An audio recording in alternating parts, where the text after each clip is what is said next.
Assalamualaikum warahmatullahi wabarakatuh. Salam satu Malaysia, salam Malaysia Madani. Hari ini saya saudara tergempar kerana begitu pantas pihak SPRM telah pun mengambil tindakan terhadap laporan yang telah dibuat oleh Ketua UMNO bahagian Batu, iaitu saudara Gulam Muzaffar, yang telah membuat laporan SPRM terhadap Razi Jidin. Dan ini telah membawa kepada penahanan dua individu. Pertama ialah setiausaha politik kepada Razi Jidin, seorang anak muda, dan seorang pencipta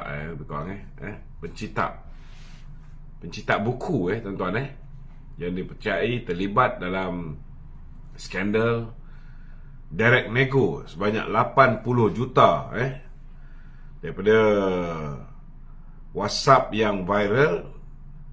Dakwaan mengatakan bahawa nilai projek lebih kurang 15 juta saja, tetapi telah dimarkup sehingga 80 juta ringgit. Tetapi apa pun tuan-tuan, disebabkan laporan SPRM sudah pun dibuat, kita tak boleh cakap banyak pasal benda ni. Kita serahkan kepada kebijaksanaan pihak SPRM untuk menyiasat dan menentukan sama ada mereka-mereka yang terlibat patut dihadapkan ke muka pengadilan ataupun tidak. Tangkapan terhadap setiausaha politik dan tangkapan terhadap syarikat yang terlibat dalam pencetakan buku. Namun sudah pasti setiausaha politik, tuan-tuan, tidak ada kuasa untuk memberikan direct nego projek. Itu dah pasti. Jadi, saudara, yang ada kuasa ialah yang berhormat Menteri Pendidikan itu sendiri. So, ini nanti akan disiasat oleh pihak SPRM, dan saya yakin perkara ini mungkin tidak mengambil masa yang terlalu lama. Kalau hari ini Razi Jidin mengeluarkan kenyataan mengatakan bahawa beliau hari ini pegawai-pegawainya disiasat disebabkan kenyataan yang beliau buat di Parlimen, jawapan dia memang betul. Sebab apa? Sebab kalau mulut dia tak longkang, kalau mulut dia tak biadab dan kurang ajar terhadap Perdana Menteri, sudah pastilah Ketua UMNO bahagian Batu takkan membuat laporan SPRM terhadap dia. Betul tak? Sudah pastilah netizen-netizen tidak memaki hamun dia dan meminta supaya disegerakan siasatan. So, puncanya ialah mulut dia sendiri. Kalau tanpa peranan mulut dia, tak adalah netizen mengeluarkan tentang apa yang berlaku. Ada seorang tu mengaku dia terlibat, nama Hani, dalam perkara ini. So, biar pihak SPRM cari siapa Hani ni. Dan kalau boleh, Hani ni jangan pula lari daripada memberikan keterangan setelah dia mengeluarkan kenyataan. Betul tak betul, walaupun dinafikan oleh Razi Jidin, biar pihak SPRM yang menentukannya selepas memanggil saksi-saksi. Okey? Jadi malam ni saya yakin ramai nak bertanyakan pelbagai bentuk soalan. Kita pun dah masuk mood pilihan raya di Pelangai ni, saudara. Semalam sepatutnya saya berada di Pelangai, tapi kita punya permit polis tidak diluluskan. Saya harap selepas ini tidak ada lagi lah masalah untuk kawan-kawan kita di peringkat Barisan Nasional mendapatkan permit polis. Kita harap begitulah. Yang peliknya semalam Sanusi boleh dapat pula. Okeylah, tak apalah. Tak ada rezeki kita. Kita harap lepas ni dipermudahkan supaya kedua-dua belah pihak boleh menyampaikan apa yang mereka nak sampaikan melalui ceramah dan sebagainya. Okey tuan-tuan, kepada sesiapa yang nak bertanyakan soalan, boleh ajukan soalan di talian 0194819495. 0194819495. 9495 ya. Okey, kita buka pada sesi soal jawab. Okey Tok. Ya. Mungkin Tok boleh cerita sedikit apa yang wasiat tular yang Datuk baru cakap tadi dengan kenyataan. Kau cerita tapi kau tak sediakan benda tu. Saya pun tak dapat Tok. Datuk yang dapat. Tak dapat. Tak ada pun. Saya tak dapat pun. Maknanya tidak membuat kerja dengan baik. Sebab tu dimasukkan dalam WhatsApp staff tu. Ada Ya. Alpa, leka Ada Tok. dan tidak peka. Tak ada. Okey. Tak ada. Okey. Ada. Benda tu dah 2 hari saya masukkan. So soalan saya, apa kena-mengena dengan apa mungkin ramai follower nak tahu apa yang WhatsApp yang tular tu dengan kenyataan media yang dikeluarkan Razi Jidin hari ni. Dia macam gini. WhatsApp yang tular tu berhubung dengan 2 isu. Pertama, isu Jacob. Okey. Kedua, isu percitakan buku agama, tapi bukan Islam yang mencetak. Dikatakan bahawa nilai lebih kurang 15 juta tetapi telah dimarkupkan hingga menjadi 80 juta bagi tujuan untuk mendapatkan dana politik. Ini dakwaan. Kita tak tahu benda ni betul tak betul. Jadi biar pihak SPRM siasat. Razi Jidin dia pun tak menafikan. Cuma dia kata pegawai dia, susu politik dia dengan syarikat yang terlibat mencetak itu telah ditahan kerana kenyataan beliau di dalam Parlimen. Saya mengesahkan, betul. Kerana kalau dia diam saja, tak bercakap, tak mengganggu Perdana Menteri, ni kena faham. Saya bukan kata Perdana Menteri yang mengarahkan supaya dia disiasat, tidak. Tetapi kerana mulut celupa dia tu, biadab dia tu, kurang ajar dia tu, telah menyebabkan ramai orang bersimpati dengan Yang Amat Berhormat Perdana Menteri. Bila orang bersimpati, antaranya Ketua UMNO bahagian Batu bersimpati, dia telah membuat laporan SPRM terhadap dakwaan yang tular selepas Razi Jidin bertindak biadab itu. Netizen mengeluarkan perkara-perkara ni. Perkara berkaitan dengan Jacob, perkara berkaitan dengan percetakan apa ni? Pertama tadi Jacob, yang kedua pasal percetakan buku tu kan. Ada 2. Pasal Tengku ni. Pasal Tengku. Dia cakap di dalam WhatsApp itu tuduhan dia mengatakan bahawa isteri dia terlibat bersama dengan seorang Tengku. Tetapi apa yang Razi Jidin jawab, isteri dia bukan Tengku. Biasalah, biarlah dia spin macam mana pun kan. Dia lari daripada soalan asal. Orang tak kata isteri dia Tengku. Orang tak cakap orang cakap ada kaitan dengan seorang Tengku. Itu dia pandai lah. Dia pandai. Dia menjawab, dia sebenarnya tidak menjawab benda yang betul. Dia mengelak daripada menjawab dengan mengatakan bahawa isteri dia bukan seorang Tengku. Okey. Ada yang minta masuk? Kita ada hamba Allah meminta masuk. Kita nak tahu betul-betul hamba Allah kan ni. Okey, Assalamualaikum. Assalamualaikum warahmatullahi wabarakatuh. Waalaikumsalam. Maju bro. Ni orang bagi ni masa ceramah dekat Hulu Kelang. Razi Jidin bagi reminder. Tapi sebelum ni, before this, yes, Lokman Waziri pun pernah cakap isu ni kan? Saya cakap isu ni bila? Pernah bahaskan kan isu Anwar ni. Sebelum ni lah. Isu Anwar? Dalam UMNO. Isu Anwar? Tak, ni kita cerita ni cerita tentang Razi Jidin. Razi Jidin. Kan?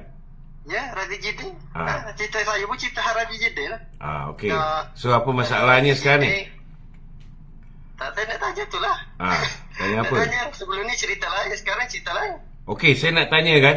Dulu Muhyiddin Yassin dia kata PAS ni parti sesat, betul tak? Jangan ketawa, bro. Janganlah ketawa. Engkau expect orang jawab. Engkau dah tahu dulu kita bergaduh dengan PKR. Sekarang kita dah berkawan. Kita tak bangkitkan. Kita bengit benda-benda yang kita bercanggah pandangan, kita dah tak keluarkan. Ini sama macam apa yang Muhyiddin dulu cakap. Betul tak? Sekarang ni kau tuduh Anwar. Tuduh tu. Yelah. Saya nak tanya dulu Muhyiddin tuduh PAS itu parti kafir. PAS tu parti sesat. Mahathir pun cakap PAS parti kafir. Hari ini Mahathir pakai baju hijau. Engkau orang dah sucikan Mahathir tu. Betul tak betul? Daripada betul tak betul? Tak nak tanya ni, betul tak betul? Sekarang ni. Ya, betul, alhamdulillah. So maknanya dalam erti kata lain, kalau dulu kita bermusuhan, memanglah kita akan cerita benda tak baik musuh kita, betul tak? Benda yang ni, nama siapa ni hamba Allah? Nama siapa? Ni nak tanya ni, nama siapa? Tak, bukan masalah nama siapa. Tak, cubalah jawab. Cuba ada sedikit rasa gentleman, kan? Orang PAS ni semua tak ada telur ke? Tak boleh bagi nama. Cuba beritahu nama siapa. Yang isu satu bulan hari ni isu apa? Tak, tanyalah. Kita tanya. Orang PAS ni tak boleh, tak berani ke bagi tahu nama siapa? Kena pakai nama hamba Allah. Kena berselindung. Dah lah selama hari ni korang ni semua bak kata orang tu menunggang agama, menunggang isu perkauman. Tapi kita tanya sekarang ni, setidak-tidaknya bila nak bercakap ni, kan, pakailah nama sendiri. Nak tanya nama siapa, bagilah tahu nama. Allah okeylah. Saya tak ada masa lah kalau nak melayan orang nak apa ni, argue bodoh ni kan.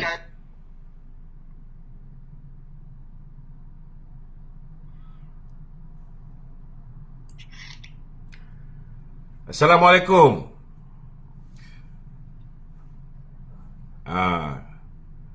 Kita harap orang yang nak bersoal jawab dengan kita ni, kalau pakai nama samaran, setidak-tidaknya Waalaikumsalam. Salam perpaduan. Ya, salam perpaduan. Setidak-tidaknya kalau macam ni senang sikit, nama Nur Syam, saya boleh jawab. Jadi saya nak address tu senang. Tapi kalau walaun PAS ini, kalau pakai nama hamba Allah lah, hamba Sanusi ke, hamba apa pun, tak kira lah, kan. Tolonglah bagi tahu nama siapa. Tidaknya bila kita bercakap tu kita boleh address. Bagi muka sekali saya Datuk. Biar orang tahu muka saya, tengok muka saya tu. Okey. Orang faham. Senang. Datuk pun kenal saya rasa. Sama-sama kita berjuang tahun 98. Ya. Di mana dulu? Muka ni Bukit Damansara. Bukit Damansara Kecil sangat mukanya. Okey bang, silakan. Ni Datuk, orang tu tak payah layan Datuk. Kita kena bagi peluang dia orang ni bercakap. Kalau kita tak bagi peluang dia orang ni cakap, kan? Cuma itulah sepatutnya dia pun jawab kita lah. Kita dah ulang banyak kali. Memanglah masa kita bergaduh ni, kita tak bersefahaman. Segala peluru yang kita ada, kita lepaskan pada musuh kita. Betul tak bang? Betul. Sama juga PKR dulu pun kata BN korup, BN rasuah, hoi, kan? Tapi bila kita dah ditakdirkan bersama, kita lupakan benda yang kita mengata satu sama lain sebelum tu, kan? Dan itu pun yang dibuat oleh Mahathir. Mahathir dulu kata PAS ni parti kafir, PAS ni parti parti ajaran sesat. Muhyiddin pun cakap benda yang sama. Dia kata PAS ni parti ajaran sesat. Songsang. Lepas tu dia kafir kan. Dia kata orang yang mati di Memali semua mati katak. Hari ni Mahathir dah tak sebut benda tu semua. Betul tak? Telah disucikan, Datuk. Telah disucikan. Jadi kalau mereka pun tidak kata orang tu, tidak mengeluarkan ayat-ayat yang dulu mereka keluar ke atas musuh yang dah jadi kawan, tapi dia expect kita ni mengeluarkan ayat-ayat yang dulu kita cakap kepada kawan baru kita. So tak, Datuk. Di sini, Datuk, saya nak ni, Datuk lah. Bagaimana perasaan hati, perasaan puak-puak di Memali tu. Saya tak tahu nak bayangkan macam mana diorang punya perasaan.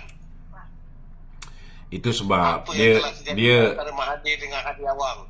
Dan satu lagi saya dengar dulu ada diorang buat pungutan untuk betul. Memali tu Dia buat pungutan untuk masa Memali, tapi duit tu sampai sekarang ni tak tahu apa jadi. Tak tahu sama ada sampai tak sampai, wallahualam. Ya, betul. Kalau diorang jawab sendiri. And then satu lagi tu, saya nak tanya ni, berkenaan dengan kes yang baru ni pasal Jcom ni dalam percetakan tu, dan ada kata satu lagi. Jcom bukan Jcom. Yalah, tapi satu lagi ada cerita kan pasal isu security. Tapi tak tahu sama ada benda ni betul tak betul. Security tentang yang mana Tak tahu, dalam Kementerian Pendidikan ada cerita dia kata kontrak security ke tu apa kan, tapi saya tak berani nak. Ya. Dia kontrak untuk pengawal keselamatan sekolah-sekolah lah. Ya. Tak berani saya nak tuduh pasal apa, kita masih belum ada bukti lagi. Tak apa, dia biasanya kalau orang mula bercakap macam ni, nanti akan ada orang yang mungkin ada kaitan dengan kerja-kerja security sekolah ni. Mereka akan bagi maklumat nanti. Percayalah. Itu bagus tu. Pasal apa? Itu bagusnya sekarang ni. Masa TikTok ke masa WhatsApp saya pun tak pasti, tapi ada tempat macam saya kan seolah-olah terbaca. Tapi saya nak kepastian ni. Saya tak pasal benda ni, saya tak nak duduk. Saya nak kepastian dulu baru kita boleh cakap. Betul. So kita tunggu nanti bila ada pihak yang bagi dokumen ke, bagi maklumat-maklumat. So nanti kita boleh buat dalam bentuk laporan kepada pihak SPRM, biar SPRM siasat. Ya, Datuk. Kalau dulu sedap je mulut dia orang ni lancang kan. Kalau dia orang ni lancang tapi dia orang bersih kan, dia orang tak ada isu, tidak terpalit dengan skandal, bolehlah kau buat mulut kurang ajar ni kan. Kita pun boleh tahan juga mulut kita dulu. Kita tak nafikan. Tapi ada masa kita tak buat tapi kita pastikan kita tak terlibat dengan benda-benda yang Razi Jidin terlibat kan. Ya, betul. Kalau benda tu, kalau kau dah tahu kau tak bersih, orang tengah berucap, Perdana Menteri tengah berucap, jangan kurang ajar sangat, gelak-gelak kan. Baru sekali Perdana Menteri senggol sikit kan, you buat you gelak sebab you buat. Dia belum cakap, dia belum explain lagi buat apa kan. Dia baru cakap sebab you buat, dia tak explain pun. Tapi Razi Jidin je kurang ajar. Dia suruh tarik balik kan, menjerit-jerit macam kokang makan belacan kan. Last kali netizen pula yang bantu senaraikan semua benda yang dia buat. Baru kau tahu. Lepas tu ada pula yang marah dengan tindakan biadab ni, pergi buat laporan polis, laporan SPRM. Jadi SPRM siasat lah. Saya marah tu, dia tuduh PM Act tu liwat lagi apa semua lagi. Itu yang saya marah sangat tu. Tapi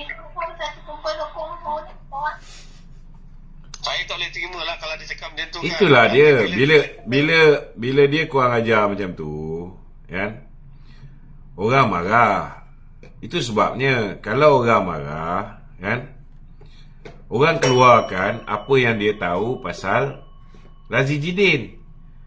PMF pun mungkin tak tahu detail pasal Jacob punya isu skandal buku-buku buku-buku agama ni dicipta oleh bukan Islam kan. Dan apa lagi tu? Quran Jawi Fadwain dan apa lagi? So dia sendiri yang menyebabkan orang keluarkan benda tu. Bila orang buat laporan SPRM, maka memanglah cerita tengah panas. Betul tak? Maka setiausaha politik dia lah yang mula-mula ditahan. Setiausaha politik dia ditahan untuk siasatan, bukan bermakna dia dah bersalah. Tidak, ini kita kena faham Ini kita kena jelas. Jangan kita menjatuhkan hukuman kepada orang yang belum lagi dijatuhkan hukuman. Betul tu. Kita kena faham dia dipanggil untuk siasatan, ditahan. Tapi biasa kalau dah tangkap tu, mestilah dah ada maklumat-maklumat terperinci yang perlu mereka sahkan. Maka ditangkap. Bila ditangkap, maka mungkin rumah dia akan kena ransack ataupun akan kena geledah. Mungkin aset-aset dia mungkin akan disita dia macam-macam implikasi dia lah. Dan last sekali, bila dah dapat jalan cerita semua sekali, dah sah penglibatan Razi Jidin pula yang kena tangkap. Macam tu lah. Kita cakap ni berdasarkan pengalaman kawan-kawan dalam UMNO yang awal-awal lagi sudah kena. Dek Latifah Koya ni kan. Okey. Datuk, lagi satu saya nak tanya Datuk. Berkenaan dengan Datuk Seri Najib. Saya berharap segala kes-kes yang dia dibicarakan ni dapat berjalan dengan adil ni lah. Semoga kes ni pasal apa, bila benda ni berlaku satu-satu pasal benda ni kita pun tahu adalah tuduhan satu permainan politik yang mana masa tu kita faham siapa yang melakukan benda-benda macam ni.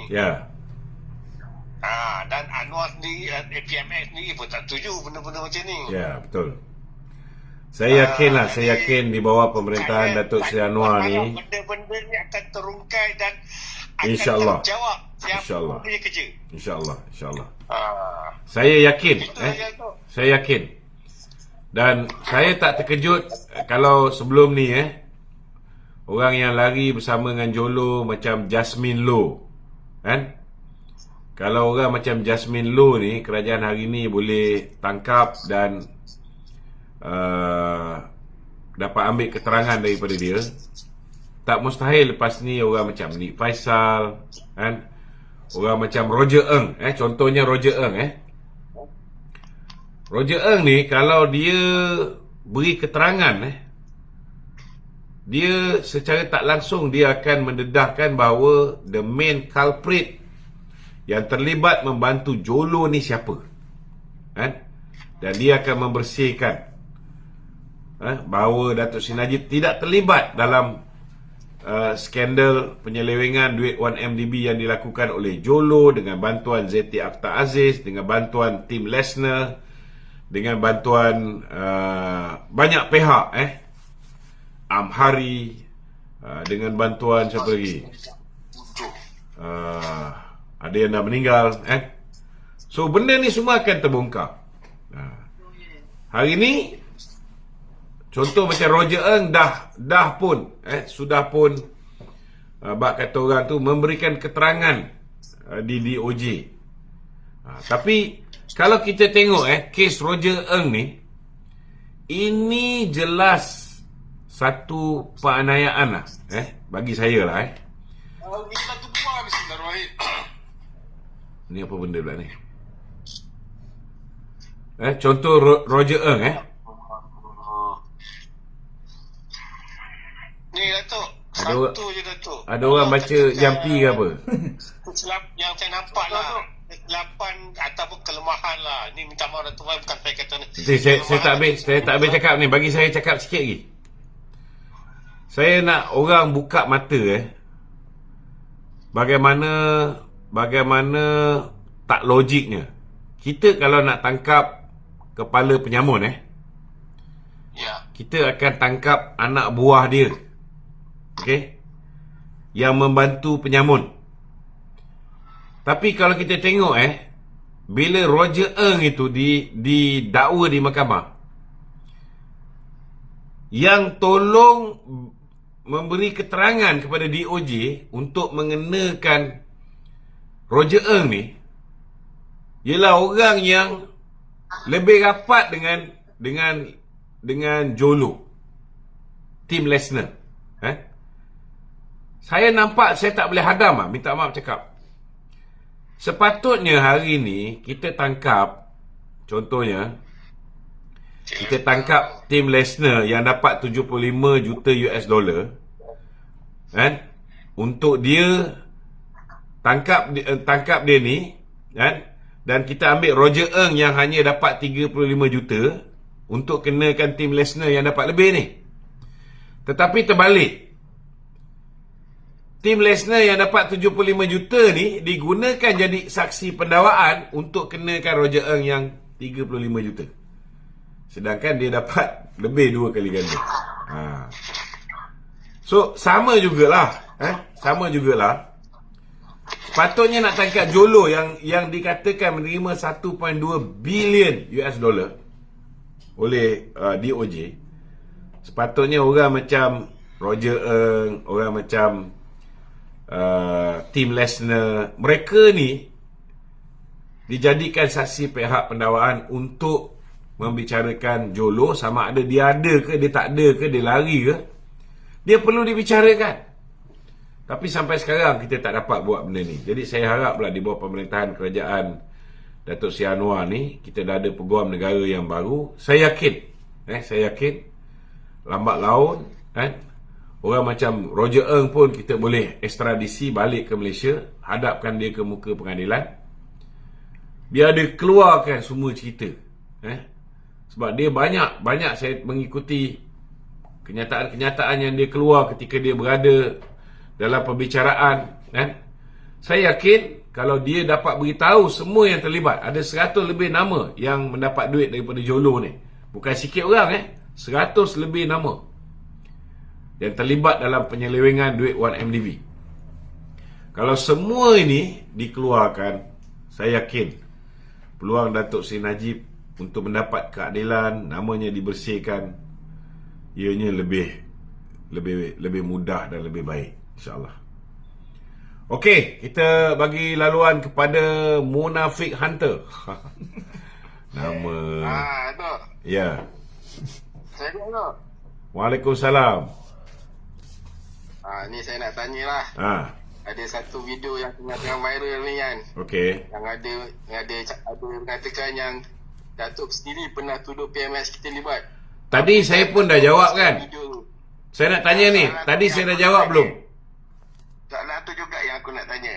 Abang Man, aku nak tanya dulu kau pun pernah kutuk Zahid kan? Yalah, sekarang ni aku nak tanya kau. Aku dah jawab ke belum? Tak, sekarang ni kau tanya, aku yang tanya dulu. Soalan balas soalan. Kau ni macam cikai lah. Relax, sedih je. Kan? Betul ke tak tuduhan kau tu? Sekarang ni aku dah jawab benda ni banyak kali. Kita dulu memang kita tak berkawan, betul tak? Tapi sekarang kita dah satu pasukan. Bila kita dah satu pasukan, kan? Kita dah buat keputusan, kita tidak akan mengeluarkan balik cerita-cerita yang kita cakap yang lepas. Dan kawan kita yang baru pun tidak akan mengulangi apa yang mereka tuduh ke atas kita. Ini sama seperti mana kalau dulu bila Muhyiddin bersama dengan kita, Muhyiddin pun kata bahawa PAS parti ajaran sesat. Sekarang ada tak Muhyiddin cerita PAS ni parti ajaran sesat? Mahathir pun kata bahawa PAS ni parti kafir, parti sesat, lagi menyesatkan. Hari ni PAS pun mengangkat Mahathir ni sebagai penasihat di kesemua 4 buah negeri yang ditadbir oleh PAS. Maknanya dalam erti kata lain, kalau engkau boleh terima, PAS pun melupakan kesilapan lampau yang dibuat oleh Mahathir, kenyataan lampau yang dibuat oleh Muhyiddin, dan Muhyiddin pun tak mengulangi balik.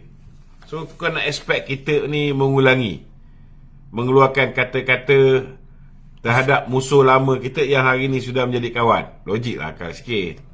We are not stupid. Okay.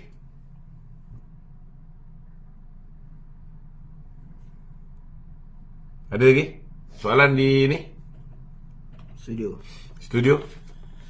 Tok, di media-media masa banyak mengatakan ura-ura akan ada rombakan kabinet secara besar-besaran. Rombakan kabinet? Okey. Tok ada dengar apa-apa ke pasal rombakan ni? Dan apa pandangan Tok tentang rombakan ni? Bagi saya, dalam sesebuah kerajaan, biasanya selepas tempoh 100 hari, memang kita akan tengok prestasi sejauh mana sesebuah kerajaan, sesebuah kementerian telah dapat melaksanakan tugas-tugas yang dipertanggungjawab ke atas diri mereka. Ini biasa, ini standard. Cuma zaman Ismail Sabri, dia ada 100 hari, tapi dalam keadaan dia disokong oleh 114 orang. Jadi kalau misalnya ada menteri yang tidak berprestasi dengan baik, boleh tak dia tukar? Kalau dia tukar 2 orang menteri, daripada menteri itu tak jadi menteri, dengan dia pun tak jadi Perdana Menteri. Betul tak? Dia tak boleh tukar. Tetapi Datuk Seri Anwar, dia ada 148 orang ahli parlimen. Seorang ahli parlimen dah lompat, iaitu Syed Saddiq, melompat pergi ke jadi pembangkang. Dia tak mahu lagi berada dalam kerajaan. Jadi sudah ada 147 ni, kalau dia tukar 2 atau 3 orang menteri yang tidak berprestasi baik, dia gantikan dengan orang lain, kerajaan masih stabil. Kerajaan masih stabil. Ini kena faham lah, kalau orang tak faham. Jadi bagi saya, Perdana Menteri berhak menggunakan prerogatif dia ataupun budi bicara dia. Dia nak tukar orang ni pergi ke kementerian lain, ataupun dia nak gugurkan orang tu, ambil orang yang ada potensi untuk jadi menteri, diangkat jadi menteri walaupun sebelum ni dia bukan menteri, ataupun kalau dia merasakan bahawa sebelum ni adalah satu kesilapan membentuk kabinet terlalu kecil, dan sekarang ni kita perlu menggembling tenaga lebih ramai orang untuk duduk dalam kabinet. Pengagihan kuasa tu perlu bak kata orang tu, maknanya kerajaan terpaksa spend untuk besarkan kementerian supaya khidmat yang lebih baik boleh diberikan kepada rakyat. Contohnya, kalau dulu satu orang menteri kena jaga 3 portfolio lah contohnya. Macam dulu zaman Yeo Bee Yin, dia jaga Menteri Sains, Teknologi, Tenaga dan Alam Sekitar. Tapi zaman Muhyiddin, dia pecahkan kepada 3. Sains dan Teknologi, 1 orang, Khairi Jamaluddin. Alam Sekitar, Tuan Ibrahim Tuan Mat. Tenaga, Samsul Anwar Nasarah. Mungkin 3 orang tu lebih efisien berbanding dengan hanya 1 orang jaga. So mungkin benda-benda macam ni, Datuk Seri Anwar selepas penelitian dia lebih kurang 8 hingga 9 bulan, dia merasakan perlu dipecahkan kementerian yang terlalu besar. Jadi tanggungjawab yang terlalu berat di atas bahu seorang menteri ini dapat diringankan sedikit. Itu satu benda yang amalan biasa. Amalan biasa. Okey? Ada lagi? Ini ada soalan daripada penonton. Okey, kalau soalan ni tadi dia cakap berapu-rapu, ada baca ni, kita tengok. Okey ke tak okey? Halo, Assalamualaikum Datuk. Waalaikumsalam. Daripada Sri Iskandar Perak Datuk. Okey. Tadi ada baca jampi je. Ada 6 soalan Datuk. Ha? Ada 6 soalan nak tanya. 6 soalan Okey.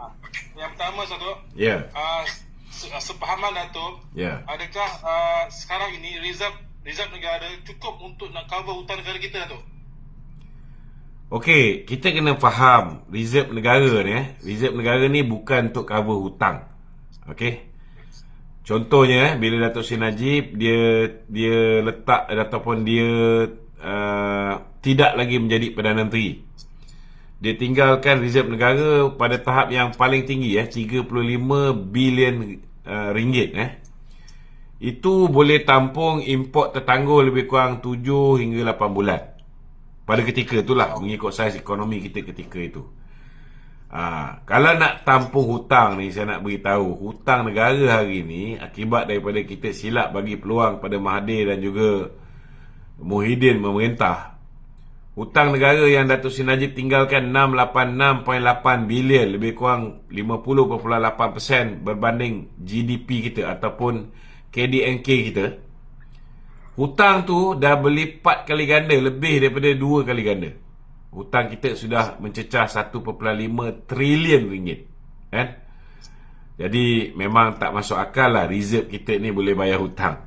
Tak boleh. Reserve tak banyak macam tu. Reserve ni mungkin boleh cover untuk import tertangguh 7-8 bulan je. Ini biasalah, standard. I see. Jadi macam mana negara nak tampung ataupun nak cover kos pencen tu? Pencen YB, pencen bidang kerajaan tu? Macam Okey, dia macam ni duit yang kita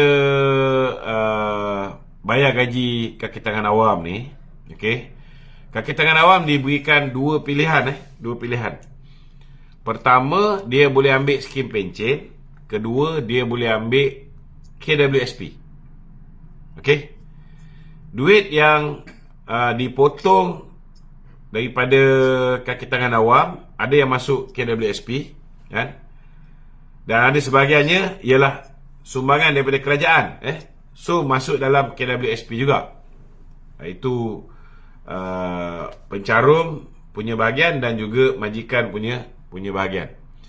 Kalau dia masuk dalam contohnya masuk dalam akaun pencen, dia ni akan masuk dalam tabung apa dipanggil KUAP, kumpulan wang amanah pencen.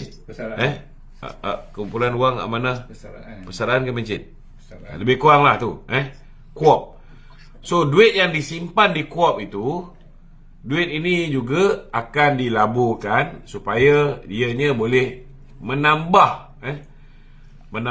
jumlah simpanan kita tu dalam bentuk dividen. Maknanya tiap tahun tu akan diumumkan berapa dividen yang diperolehi oleh KUAP. So itu akan masuk dalam tabung pencen. Jadi duit bayar pencen tu datang daripada situ, bukan. Alright. Ini kena faham lah. Okey. Datuk, soalan kedua. Soalan ketiga. Adakah setakat ini kerajaan perpaduan bercadang nak bawa balik dulu ke Malaysia, Datuk? Ya. Betul. Alhamdulillah. Kalau ikut apa yang diperkatakan oleh Yang Amat Berhormat Perdana Menteri, Menteri Dalam Negeri, memang ke arah itu. Dan sudah pun berjalan. Sudah pun berjalan. Kalau dulu Mahathir, dia tak akan bawa balik Jolo ni. Sebab kalau bawa balik Jolo, Dato' Najib akan terlepas. Kan? So itu memang Mahathir tak nak lah. Sama juga dulu pun kerajaan Mahathir, dia boleh bawa balik Roger Ng. Walaupun Roger Ng sudah pun dibicarakan di DOJ. Muhyiddin pun boleh bawa balik Roger Ng. Tapi kenapa dia tak nak bawa balik? Sebab kalau Roger Ng bawa balik, dia akan ceritakan semua. Termasuklah kita minta senarai 100 lebih orang yang menerima duit yang diseleweng daripada 1MDB ni. Kita minta didedahkan senarai ni. Sampai ke sekarang tak dapat didedahkan. So, saya yakin di bawah kerajaan Datuk Seri Anwar ini, dia akan berikan keadilan, kan? Kita nak cari kebenaran. Kalau betul Datuk Seri Najib terlibat, maka Datuk Seri Najib kena berhadapan dengan pendakwaan. Cuma kita nak supaya pendakwaan itu dilakukan secara adil. Bukan pendakwaan yang macam hari ini terang-terang sudah ada bukti pendakwaan terpilih. Contohnya dalam kes Abah IP, kan? Sudah terang lagi bersuluh bahawa pasukan pendakwaan dan IO mencadangkan supaya Datuk Seri Najib dan Tan Sri Erwan Serega tidak didakwa. Tapi still didakwa juga. Kerana pendakwaan itu bermotifkan politik, berniat jahat dan pendakwaan terpilih. Azmin Ali sampai sekarang Mahathir tak bagi dakwa. Sampai sekarang Muhyiddin juga tak bagi dakwa. Kita harap di bawah PMX ini tak ada lagi orang yang menghalang pihak pendakwaan daripada meneruskan pendakwaan ke atas Azmin Ali, kerana dah terang lagi bersuluh, kan? Kerana siapa nama budak tu? Haziq sudah pun membuat pengakuan.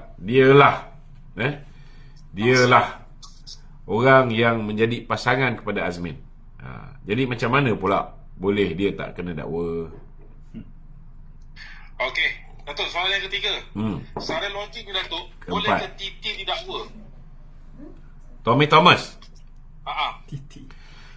Tommy Thomas memang dilindungi di bawah perkara 145/3 Perlembagaan Persekutuan. Tetapi bila beliau menulis buku Justice in Wilderness, pasukan petugas khas yang menyiasat mendapati dia telah melanggar 17 kesalahan. Dia telah melakukan 17 kesalahan dan boleh didakwa di bawah akta hasutan, contohnya kerana dia menghasut rakyat supaya menghina Allahyarham Tun Razak, Perdana Menteri kita sebelum ni. Ini dia boleh dakwa. Okey. Kalau misalnya macam contohlah dia menggugurkan kes Lim Guan Eng, yang itu kita tak boleh dakwa sebab memang dia ada hak di bawah perkara 145/3 untuk menggugurkan kes Lim Guan Eng. Kita tak boleh dakwa dia bab ni. Ini kena faham. Okey. Dia melakukan pendakwaan terpilih. Memang seorang peguam negara, kalau ada 10 kes, dia boleh pilih dia nak dakwa siapa dulu. Yang itu pun kita tak boleh dakwa. Memang ada kuasa di tangan dia. Tapi contohnya dia terikat dengan akta rahsia rasmi, tapi dia tulis apa yang berlaku dalam buku ni. Dalam buku dia tulis tentang perbualan dia dengan Yang di-Pertuan Agong. Ini salah. Ini langgar akta rahsia rasmi. Perbualan dia dengan Perdana Menteri, dia tulis dalam buku. Ini salah. Dia boleh didakwa. Contohnya apa yang berlaku dalam lembaga penasihat, dia tulis dalam buku. So ada 17 kesalahan yang dia langgar, yang pasukan petugas khas ni terdiri daripada pakar-pakar undang-undang. Dan pakar-pakar undang-undang ni mengatakan dia boleh didakwa. Campur tangan eksekutif boleh ke? Campur tangan eksekutif boleh. Contohnya dalam pelantikan hakim. Pelantikan hakim mengatakan bahawa Richard Malanjun bukan dicadangkan oleh Judicial Appointment Commission ataupun JAC ataupun Suruhanjaya Pelantikan Kehakiman. Itu satu kesalahan yang dilakukan oleh Mahathir sendiri. Itu boleh, maknanya kena ditafsirkan mengikut undang-undang di bawah perkara apa. Sama ada nak bak kata orang tu null and void kan pelantikan yang dibuat ke atas Richard Malanjun ke ataupun hakim-hakim yang dilantik bukan melalui Judicial Appointment Commission, nak buat satu pelantikan semula ke, itu boleh dibuat. Bukan semua kena berakhir dengan pendakwaan. Dia boleh berakhir juga dengan kaedah lain. Ini biar pakar-pakar undang-undang yang menentukannya lah. Okey. Ada lagi? Habis. Tadi kata ada 6. Okey. Ada soalan nombor 4 tu. Nak tanya tentang pembinaan jabatan canggih tadi. Dah nombor 6 dah. Baru 3. Macam ni? Soalan yang keempat. Soalan yang keempat tu. Okey. Dalam pembinaan jabatan canggih di Terengganu tu, adakah dibina oleh BN ataupun dibina oleh PAS? Jambatan itu dibina oleh Kerajaan Barisan Nasional. Tapi kalau tak silap saya, masa merasmikan tu oleh PAS. Jadi apakah sumbangan PAS pada Terengganu sepanjang dia memerintah tu? Sumbangan dia banyak. Sumbangan dia sangat banyak. Antaranya, dia meningkatkan sumber pendapatan pengundi-pengundi ketika pilihan raya umum ke-15. Kalau dulu pengundi tak dapat duit, tapi semenjak PAS mendapat duit daripada hasil judi dan juga daripada jana wibawa, mereka boleh mengadakan majlis angkat sumpah sebelum pilihan raya. Wallahi, saya undi PAS. Ambil dapat 100 berapa? 150, ada yang dapat 100, ada yang dapat 300.5. Mengayakan NGO tu. Mengayakan NGO. NGO mana? Bini dia. Okey. Satu lagi sumbangan PAS juga mempunyai jasa yang cukup besar kepada koperasi-koperasi. Kalau kita lihat Kohirmat, ini antara jasa Haji Adi. Haji Adi telah memberikan tanah yang bernilai hari ini 29.3 juta ringgit. Dia bagi kepada koperasi Khidmat ni dengan harga cuma, kalau tak silap saya, dalam RM550,000. RM550,000. Dan kemudian bila BN memerintah balik, BN beli tanah ni, sebab dia tanah ni strategik tengah bandar. BN beli dengan harga, tak silap saya, 6.7 juta ringgit. Di situ je PAS untung atas angin 6 juta lebih. Dan bukan setakat PAS mempunyai jasa kepada koperasi Khidmat, koperasi Insaf. Sebelum tu koperasi Insaf. Khidmat ni tanah yang baru, tanah yang bernilai 11.84 juta ringgit.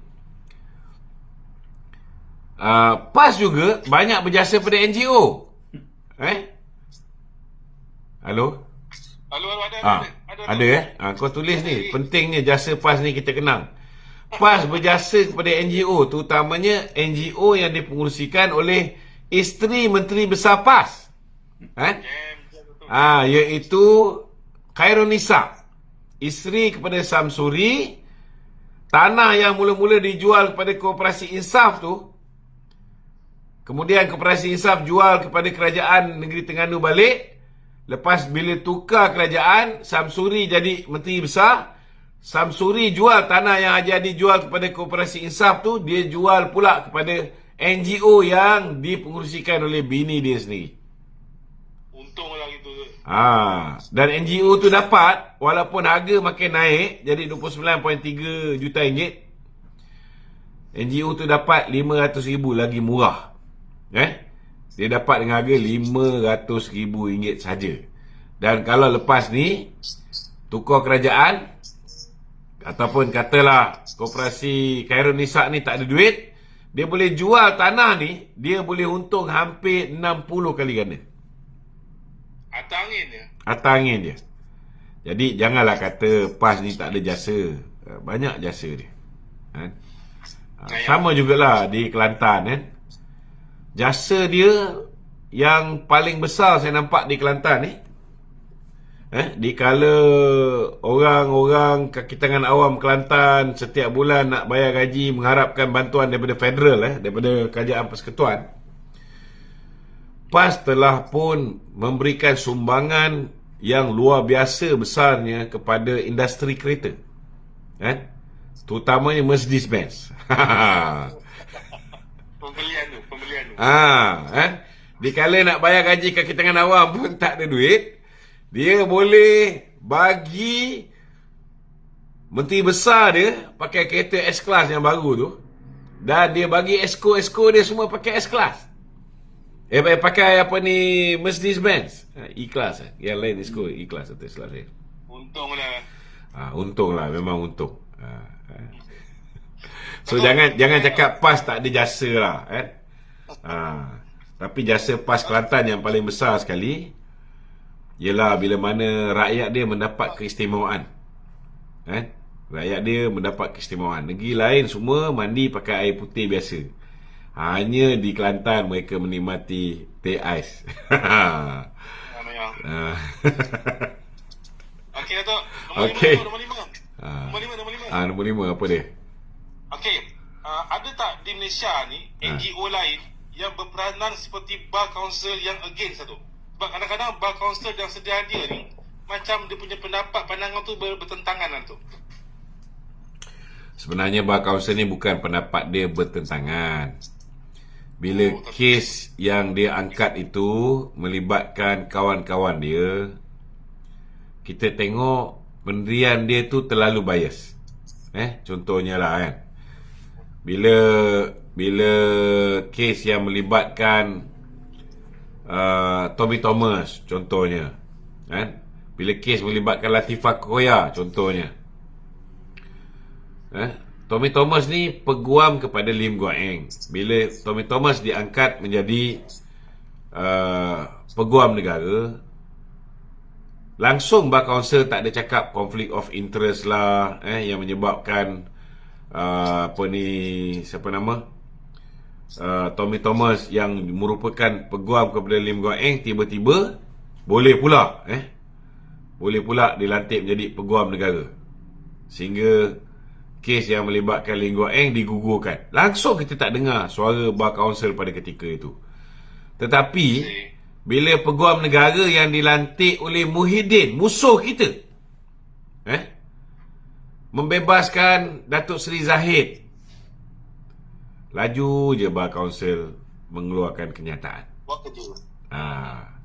Jadi mereka ni nampak sangat bias lah, kan? Sama juga bila time Latifah Koya, seorang ahli jawatan kuasa PKR Pusat yang cenderung kepada Azmin Ali, kan, dilantik menjadi Ketua Pesuruhjaya SPRM. Tak ada pun kita dengar sepatah pun ayat daripada bar council, kan. It's okay for them. Tetapi bila time kes yang melibatkan Datuk Seri Najib, Datuk Seri Zahid, laju je dia orang ni mengeluarkan kenyataan. Bagi saya lah, bar council baik, Ambiga baik, begitu juga dengan Siti Kasim ke apa ke. Dia orang ni perlu berlaku adil lah, sebab mereka ni semuanya pengamal undang-undang, kan. Cubalah buat tindakan itu rasional sikit, kan. Sebabnya rakyat Malaysia ni, walaupun kita tak ambil undang-undang, tapi kita ni tak bodoh sangat. Janganlah nampak kamu ni terlalu bias, kan. Walaupun kita tak ambil undang-undang, kita pun boleh berfikir kenapa bar council bersikap demikian, kan. Bila melibatkan kawan dia tutup mulut. Bila melibatkan orang yang dia tak suka, walaupun hari ni kita ni dah bersama dengan dia orang, tapi masih lagi mengeluarkan kenyataan-kenyataan yang tak sepatutnya dikeluarkan. Okey? Maksud nombor 6. Nombor 6 tu. Okey, Datuk, bolehkah tiang-tiang telco YTL yang di sekolah tu diusahakan supaya hasilnya diberi balik solar? Tiang telco yang YTL tu boleh dicadangkan kepada YB Fadlina lah. Boleh dicadangkan kepada YB Fadlina. Untuk kegunaan pelajar, kan? Untuk aktiviti pelajar. Boleh dicadangkan kepada YB Fadlina. Nombor 7. Ya. Ada nombor 7 pula. Tadi kau cakap 6 je. Yang 7 lah. Sebenarnya kau dah tanya soalan ni, rasa aku dah 9. Untuk last tu. Okey, Datuk, bolehkah Agong menasihati Badan Kehakiman dalam urusan penghakiman negara itu? Agong ialah individu yang melantik Ketua Hakim Negara, Peguam Negara, Ketua Polis Negara, Ketua Pesuruhjaya SPRM, Ketua Pesuruhjaya Pilihan Raya dengan nasihat Perdana Menteri, dan untuk